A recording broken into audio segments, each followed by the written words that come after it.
한 주간의 커피 소식을 한자리에 모아 알아보는 시간, 주간 커피 뉴스입니다. 이번 주 금요일부터는 우리나라의 가장 큰 명절, 설 연휴가 시작되는데요.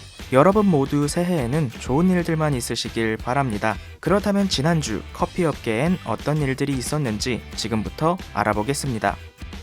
국내 커피 전문점 시장에서 사모펀드의 영향력이 점차 커지고 있다고 합니다. 국내 커피 전문점 상위 7개 중 3곳을 사모펀드가 가지고 있다고 하는데요. 할리스는 2013년부터 IMM 프라이빗 에쿼티가, 투썸 플레이스는 지난해 말부터 앵커 에쿼티 파트너스가 소유하고 있으며, 공차는 기존 유니슨 캐피탈에서 TA 어소시에이츠로 소유주가 바뀌었다고 합니다. 사모펀드가 국내 커피 브랜드에 지속적인 관심을 가지게 된 것은 우리나라 커피 시장의 높은 성장세 덕분이라고 합니다. 실제로 국내 외식 시장에서 매년 1조 원 이상의 성장을 보이는 것은 커피와 배달 시장뿐이라고 하는데요.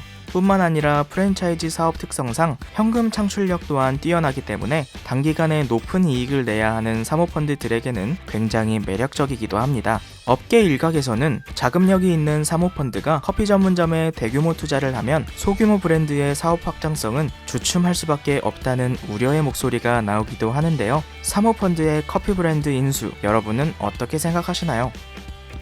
국내 디카페인 커피 시장이 높은 성장률로 커지고 있습니다. 지난 16일 관세청에 따르면 지난해 디카페인 커피의 수익 금액은 2,021만 달러로 전년 대비 42.8% 늘었으며 2017년 1,066만 달러와 비교하여 2배 가까이 늘어났습니다. 수입 중량을 기준으로는 2,487톤으로 전년 대비 44.2% 늘었으며 지난해 전체 커피 수입액 성장률이 3.8%였던 것과 비교하면 상당히 높은 성장세인데요. 건강을 생각하는 트렌드가 이어지면서 카페인 부작용을 우려하는 소비자들이나 카페인을 섭취하기에 부담스러운 시간대에 디카페인을 찾는 등 수요가 계속해서 늘고 있는 상황이라고 합니다. 실제로 스타벅스에 따르면 일반 에스프레소 원두가 오전 시간대에 판매 비중이 높은 것에 비해 디카페인 원두는 오후 4시 이후에 더 높은 판매 비중을 보이는 것으로 나타났다고 합니다. 한 업계 관계자는 커피 문화가 보편화되면서 디카페인을 비롯한 다양한 커피에 대한 수요가 증가하고 있다고 밝혔는데요. 이제 커피는 카페인을 넘어 생활음료가 되어가는 것 같습니다.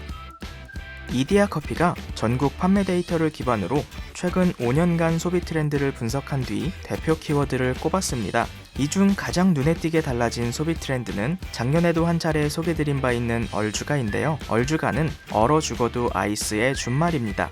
이디야 커피는 판매된 아이스 음료가 2015년 6천만 잔에서 지난해 1억 4백만 잔으로 72% 늘었다는 것이 이를 방증한다고 하며, 지난 5년간 우리나라 평균 기온이 0.3도 상승하면서 겨울이 따뜻해진 것이 주요 원인이라고 분석하고 있는데요. 이번 겨울 역시 예년보다 따뜻해서 지난해 12월을 기준으로 아이스 아메리카노의 판매량이 전년 동기 대비 18% 증가했습니다. 다음은 젊은 고객층을 중심으로 자리 잡은 카페식 문화인데요. 카페식이란 카페에서 디저트를 넘어 아예 식사까지 해결하는 트렌드를 의미합니다. 카공족을 비롯해 카페에서 오래 머무는 사람들이 많아진 결과라고 하는데요. 해당 빅데이터를 발표한 이디야 커피의 경우 지난해 베이커리 판매량이 2015년 대비 2배 이상 성장했습니다.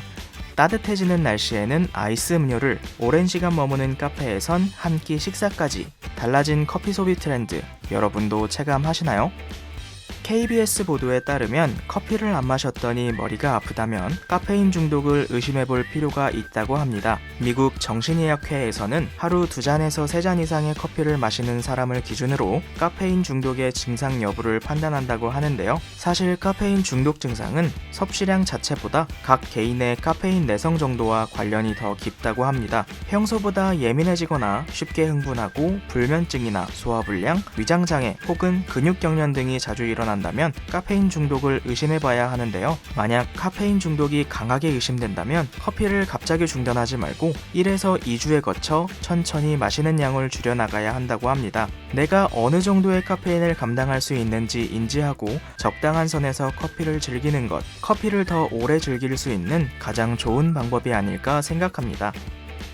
이번 주 주간 커피 뉴스는 여기까지입니다. 주간 커피 뉴스가 커피업계에 조금 더 유익한 소식과 다양한 의견을 전달하기 위하여 구독자 여러분들의 제보를 받습니다.